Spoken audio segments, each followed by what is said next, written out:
Baik, bismillahirrahmanirrahim. Alhamdulillah kita bisa bergabung kembali dengan Al-Ustaz dalam sesi kedua membahas surat Asy-Syams di kitab Tafsir As-Sa'di. Kepada Ustaz, Dr. dan tempat kami persilakan. Al-Fatihah. Bismillahirrahmanirrahim. Alhamdulillahirabbil alamin wassalatu wassalamu ala asrofil anbiya wal mursalin wa ala alihi wa sahbihi ajmain amma ba'd. Kita lanjutkan di pembahasan yang tadi adalah sampai dalam kalimat fa'alhamaha fujuraha wa taqwaha. Fa'alhamaha fujuraha wa taqwaha, maka dia ya Allah mengilhamkan kepadanya, yaitu kepada jiwa nafsu tadi, fujuraha, dua jalan ya, fa'alhamaha fujuraha wa taqwaha. Jadi diilhamkan kepada setiap jiwa-jiwa yang diciptakan oleh Allah Subhanahu wa taala, fujuraha wa taqwaha. Ya, jalan kejahatan yaitu fujur, wa taqwaha jalan ketakwaannya. Nah, jadi ini menunjukkan bahwa Allah Subhanahu wa taala memberikan pilihan ya kepada manusia untuk memilih jalan ya. Nah, maksudnya memilih jalan di sini Allah tunjukkan mana jalan yang benar, mana jalan yang salah gitu ya. Dan ini sangat dibutuhkan oleh kita, karena kalau kita tidak mendapatkan petunjuk mana jalan yang benar, mana jalan yang salah, tentu kita tidak akan tahu mana jalan yang benar, karena kita ingin berada di jalan yang benar gitu ya. Nah, kemudian qad aflaha man zakkaha. Ya.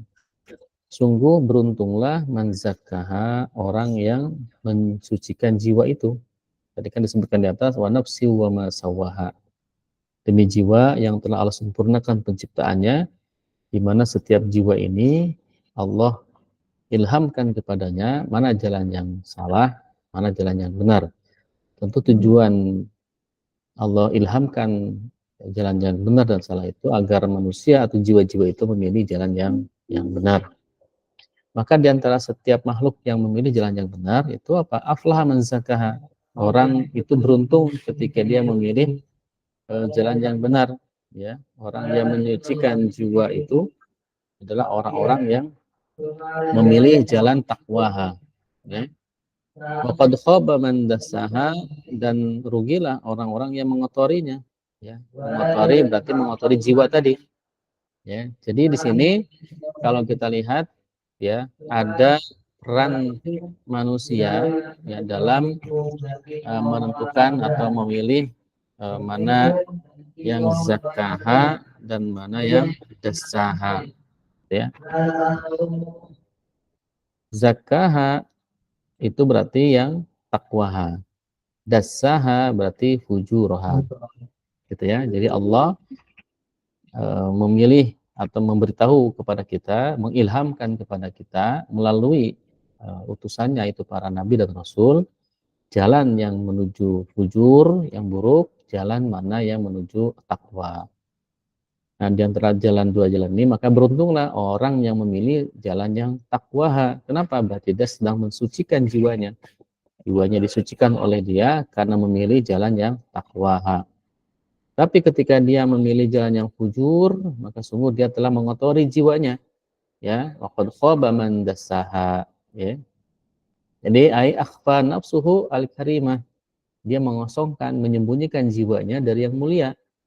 Ya, allati laisat haqiqatun ya, di qam'iha wa ikhfa'iha ya, bitadannus bira daila ya, wa danu minal uyubi wal iktirafi lidunubi wa tarkuma yang yakmiluha wa yanmiha wastimali ma yusinuha wa yadassiha ya.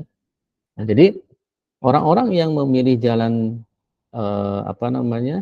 dassaha, itu orang-orang yang mengotori jiwanya, sungguh dia telah memberikan mengosongkan jiwa yang mulia itu. Jadi dia telah melawan fitrah, gitu ya. Telah melawan fitrah karena hakikat daripada jiwa manusia itu senantiasa menghantarkan kepada takwa. Karena fitrah manusia itu adalah membutuhkan kepada pencipta, ya, membutuhkan kepada Allah Subhanahu wa taala. Nah, karena manusialah kemudian dia membelokkan fitrah tersebut sehingga dia memilih jalan yang salah, yang sebenarnya dengan dia memilih jalan yang salah itu jalan yang fujur tadi, dia telah mengotori jiwa yang fitrah tadi. Kadzabat Samud bitaqwaha, ya. Kaum Samud telah mendustakan ya rasulnya karena mereka melampaui batas, ya. Kemudian setelah berbicara tentang jiwa, ya, kemudian Allah memberikan pemisalan, ya. Pemisalan siapa? Ya, itu kaum kaum Samud, ya, itu kaum Samud, ya. Ketika kaum Samud mendustakan rasul, yaitu utusan Allah Subhanahu wa taala, ya. Jadi kadzabat Samudu bitagwaha ay bisababi tughyaniha wa tarfa'iha anil haq. Itu disebabkan karena kesombongan, ya, kesombongan kaum Samud dan keras kepalanya kaum Samud tidak menerima kebenaran, ya. Nah, kemudian mereka malah menjelek-jelekan, meledek Rasulullah Shallallahu alaihi wasallam, itu rasulnya Allah, ya. Yakni ala rusulihim, kepada para utusan Allah Subhanahu wa taala pada masa kaum Samud, ya. Kenapa bisa seperti itu? Karena mereka melampaui batas, ya. Jadi Samudu bitogwa, togwa itu melampaui batas. Kemudian idim ba'atsa asqaha, ketika orang yang paling celaka itu, ya, di antara mereka bangkit asqaha, ya, untuk menyembelih unta betina Allah Subhanahu wa taala. Jadi ini berbicara tentang Nabi Saleh, ya, Nabi Saleh alaihissalam, yaitu bahwa idzin ba'asa ashqaha, ya. Jadi ketika itu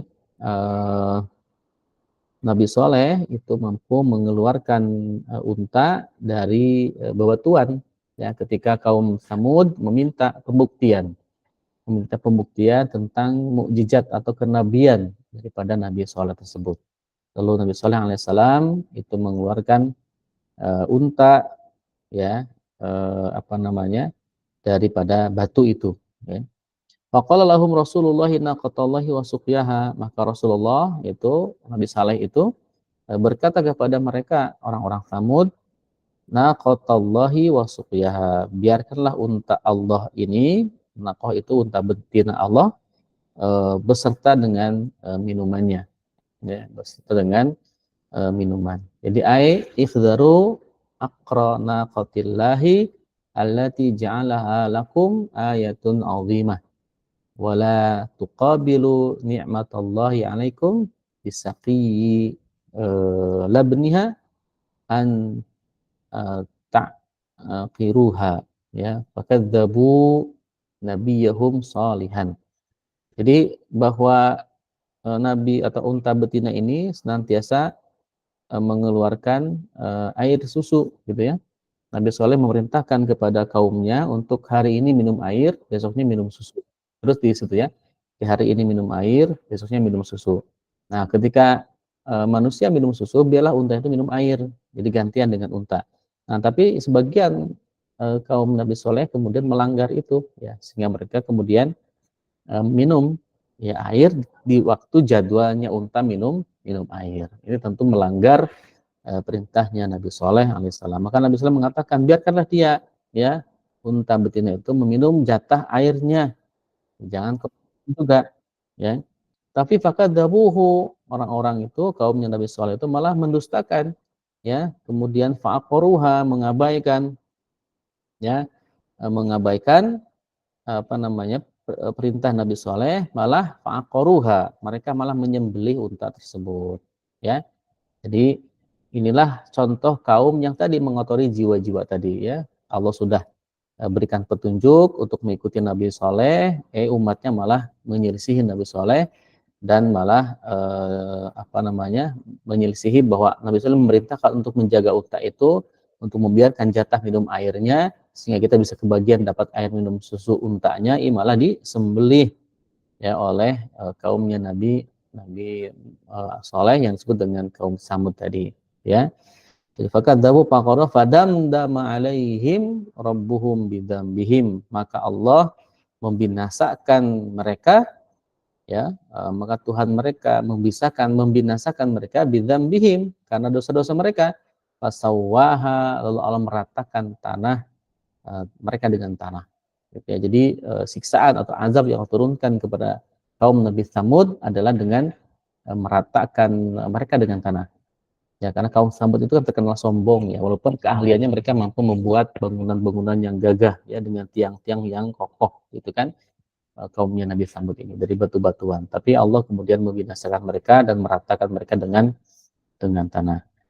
Wala yakhafu uqbaha, dan dia tidak takut terhadap akibat daripada yang telah diberikan oleh Allah Subhanahu wa taala. Jadi faqala Rasulullah inna qatala suqiyaha fakadzabuhum faqaruha fadamdama alaihim rabbuhum bidzambihim fasawwaha wala yakhafu uqbaha, ya, wala yakhafu uqbaha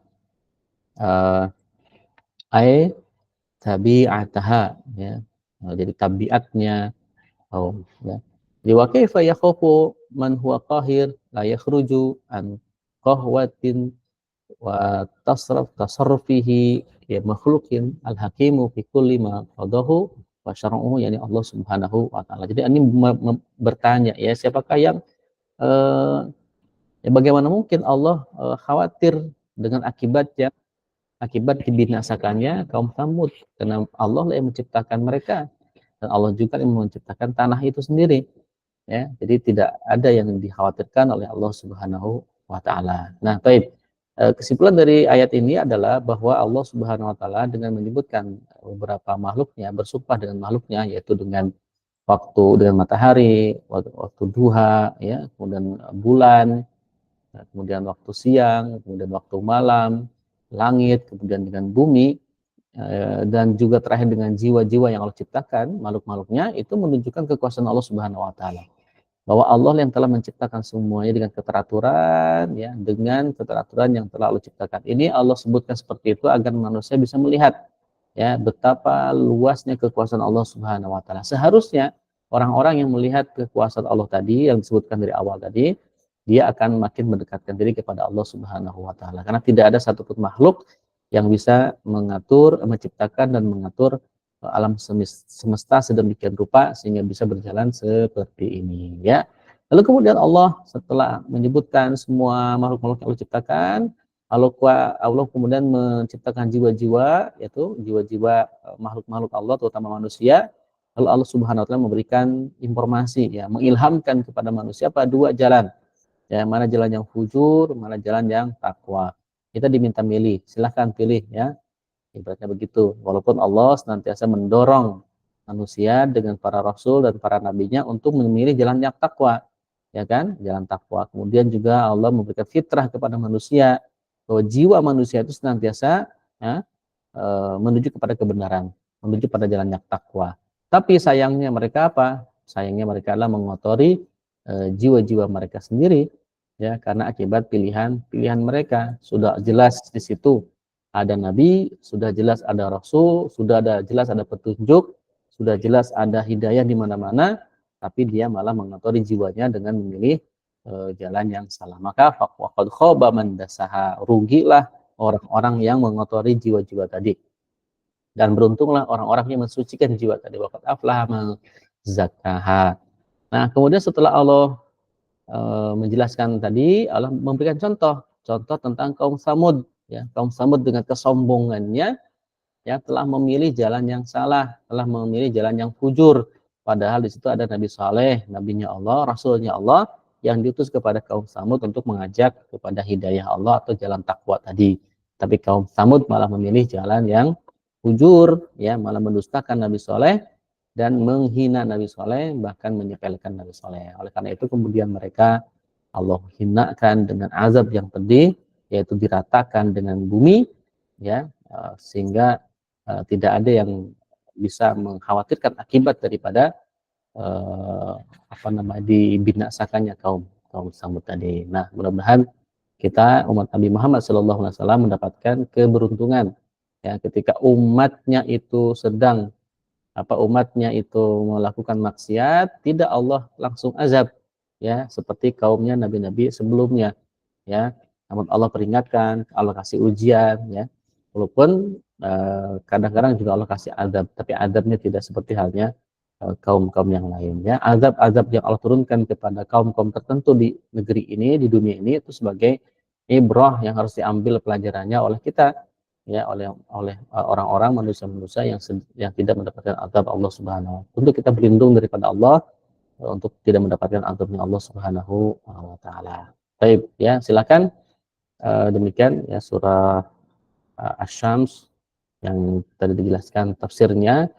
Ya, tafsir As-Sa'di memang tafsir yang singkat-singkat ya, jadi tidak jelimet. Mudah-mudahan poin dari ayat-ayat yang tadi disampaikan itu bisa kita dapatkan ya, dan memberikan inspirasi bagi kita dalam menjalani kehidupan di muka bumi ini yang ya sebentar ya, hidup kita tuh sebentar ya.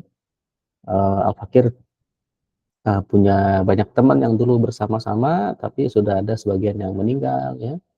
Dulu mungkin bersama di kampus ya, teman dekat ya meninggal. Kemudian ada santri di sini yang dulu nyantren di sini sakit, kemudian dibawa pulang sama orang tuanya ya, kemudian melakukan perawatan di rumah sampai setahun lebih ya, akhirnya meninggal gitu ya. Jadi kita nggak tahu ya, namanya kematian itu bisa kapan saja.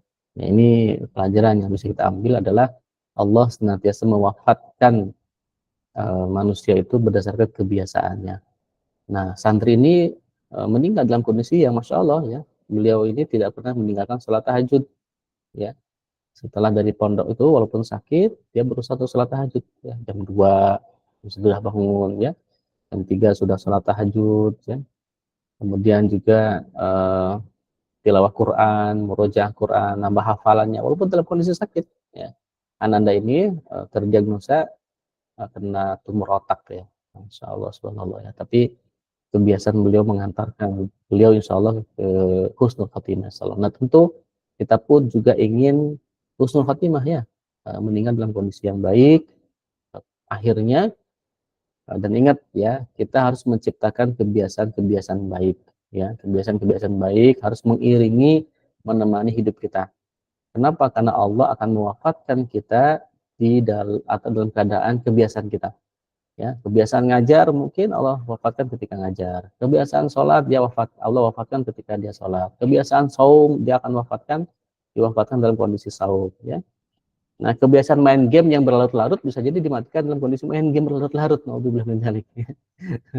Jadi main game itu kan perbuatan sia-sia ya. Enggak, Ustaz, sekarang main game bisa dapat uang misalkan ya, tapi semuanya berorientasi duniawi ya. Banyak mudorotnya ya. Santri di sini juga problem yang dihadapi oleh santri itu ya gadget gitu ya. Semuanya bermula daripada gadget yang dulu sebelum ke pondok mereka sudah akses. Ya, jadi ya istilah setiap detik hidup kita dengan sesuatu yang bermanfaat, yang bernilai ibadah. Mudah-mudahan kita diwafatkan dalam kondisi husnul khotimah. Amin ya Allah ya rabbal alamin. Nah, tafadhol Ustaz Ihsan. Baik, terima kasih Ustaz atas pemaparan materi pada kesempatan sore hari ini. Silakan jika ada rekan-rekan yang ingin bertanya yang konsultasikan suatu dengan Ustaz, bisa langsung ketik di kolom chat atau open mic karena kita sudah sampai ke jawab. Terus ini sudah ada pertanyaan dari Bu Ani, Ustaz, bagaimana dengan kaum Zionis? Apakah mereka juga sudah diazab dunia seperti kaum Samud? Ya, tentu ya. Jadi sesuai dengan hadis Rasulullah SAW, kaum Zionis ini akan akhirnya diperangi oleh kaum muslimin ya. Jadi memang Zionis ini dihancurkan oleh Allah bukan seperti halnya kaum Samud ya diazab langsung. Nah, dia dihancurkan oleh kaum muslimin ya.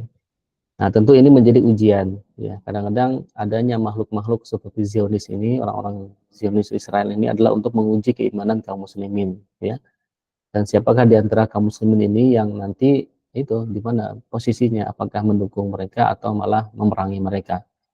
Ya, nah, disitulah ujiannya kaum muslimin ya, kaum muslimin diuji di situ, dan yakinlah bahwa mereka itu akan hancur sehancur-hancurnya dan terhina dengan sehina-hinanya, ya. Nah, tapi kehinaan mereka itu terlalu apa istilahnya ya? Terlalu sombong ibarat kata ya. Terlalu sombong jika mereka itu kemudian hancur dengan azab Allah langsung gitu ya. Seperti hanya dulu mereka juga pernah beberapa kali kena azab itu. Ya, di tafsir Al-Baqarah dijelaskan ketika Nabi Musa alaihissalam menemani mereka, mereka kan berkali-kali tuh khianat, maksiat, diazab, tobat, ya kan? Kemudian khianat lagi, maksiat lagi, diazab lagi, taubat lagi. Terus berulang-ulang itu sampai Al-Fakir baca itu, masya Allah, subhanallah, ini orang Zionis, orang apa Yahudi itu begitu ngelihatnya gitu istilahnya itu. Ya, begitu ngelihatnya mereka itu ya, begitu ngeyelnya mereka itu pada kepada Nabi itu ya, kepada Nabi saja mereka ngeyel gitu. Nah, jadi untuk menghinakan mereka ya makanya memusnahkan itu harus manusia ya, yaitu ya kaum muslimin ya, untuk menunjukkan bahwa mereka itu bukan apa-apa gitu. Ya kan, bukan apa-apa, mereka itu kalah dengan kaum muslimin. Ya, kita lihat sekarang misalkan mereka sudah mulai keteteran ya, walaupun di backup oleh negara-negara barat ya, tapi mereka sudah mulai keteteran menghadapi pasukan perlawanan Hamas ya, dengan senjata yang bisa menghancurkan tank-tank mereka, menghancurkan alat-alat berat mereka gitu ya. Dan keluarga-keluarga yang meninggal itu, yang syahid itu, mereka bukan malah apa namanya bersedih dalam tanda kutip ya, mereka bersedih dalam kondisi bahagia ya, karena keluarganya menjadi syahid ya di medan perang, kemudian juga berbahagia ketika ada putra putrinya yang berjuang kemudian syahid ya, karena itu bagi kaum muslimin merupakan kebahagiaan utamanya bukan di dunia, kebahagiaan utama itu di akhirat kelak gitu ya. Nah, jadi ya insya Allah ya mereka akan segera dibinasakan, tentunya adalah oleh tangan-tangan kaum muslimin. Nah, itu kabar baiknya. Kabar buruknya adalah ketika Zionis Yahudi itu musnah, ya dihancurkan oleh kaum muslimin, kiamatnya makin dekat. Ya, kiamatnya makin dekat. Ya, ini apa namanya? Ya tentu bagi orang-orang yang beriman dengan kiamat itu satu, kita tidak akan dijumpakan dengan kiamat. Ya, mudah-mudahan ya Allah tidak perjumpakan kita dengan kiamat, biar dahsyat itu akan ngeri sekali gitu ya. Dan yang kedua adalah akhirnya dunia ini menandakan akan bermulanya kehidupan baru, itu kehidupan di akhirat nanti. Dan kita akan senantiasa hidup di akhirat di surganya Allah Subhanahu wa taala. Ya, tentu ini pandangan jauh kita ke depan ya, karena dunia ini sudah tua ya, sudah mulai ada tanda-tanda tentang kehancurannya, kerusakannya ya, dan kita hanya berlindung kepada Allah Subhanahu wa taala dan berdoa terus kepada Allah agar kita menjadi bagian daripada penghuni surganya Allah Subhanahu wa taala. Kira-kira kita jadi penghuni surga enggak ya? Gitu ya. Insya Allah ya. Allah Maha Rahmat. Ya, kalau kita mengandalkan ibadah kita mungkin jauh ya. Ibadah kita mungkin masih belum khusyuk ya. Kadang mungkin apa tergesa-gesa, kadang suka melamun misalkan ya. Kadang masih lalai misalkan, naudzubillah min dzalik. Jadi ya kita mengandalkan ibadah ini apa adanya gitu ya. Ya kita hanya berharap rahmat Allah Subhanahu wa taala ya, di mana insya Allah rahmatnya Allah itu lebih luas dibandingkan marahnya Allah Subhanahu wa taala gitu ya. Nah, perbandingannya adalah Abu Lahab saja, ya, Abu Lahab saja yang begitu benci kepada Nabi, bahkan disebutkan namanya di salah satu surat ya di Al-Qur'an, yaitu surah Al-Lahab ya, itu kan setiap hari itu dia disiksa ya, dalam hadis sebuah riwayat disebutkan bahwa dia itu disiksa di kuburan itu.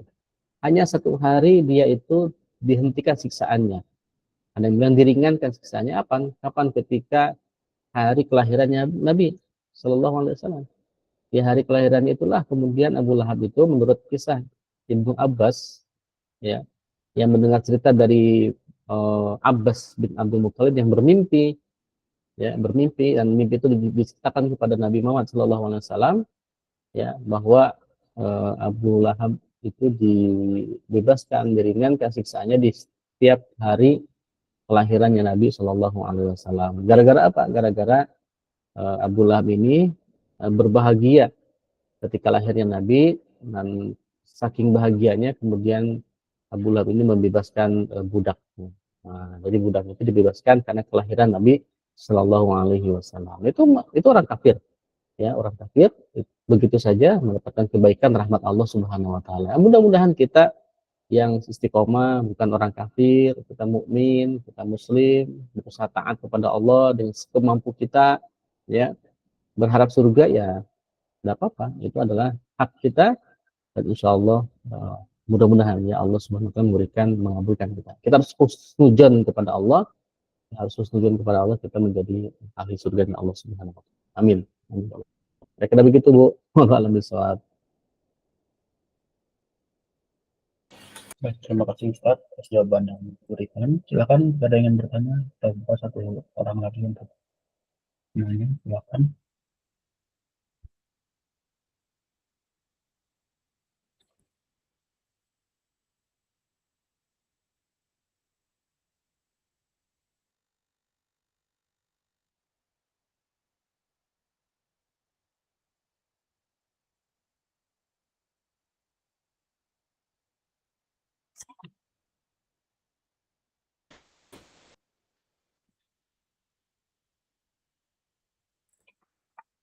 Baik Ustaz, sebenarnya tidak ada yang bertanya Ustaz. Jadi insya Allah kita cukupkan Ustaz ya untuk kajian di sore hari ini. Terima kasih banyak ya Ustaz Murtilani juga rekan-rekan semua atas kehadirannya. Akhirnya sampai juga pada penghujung kajian pada kesempatan sore hari ini.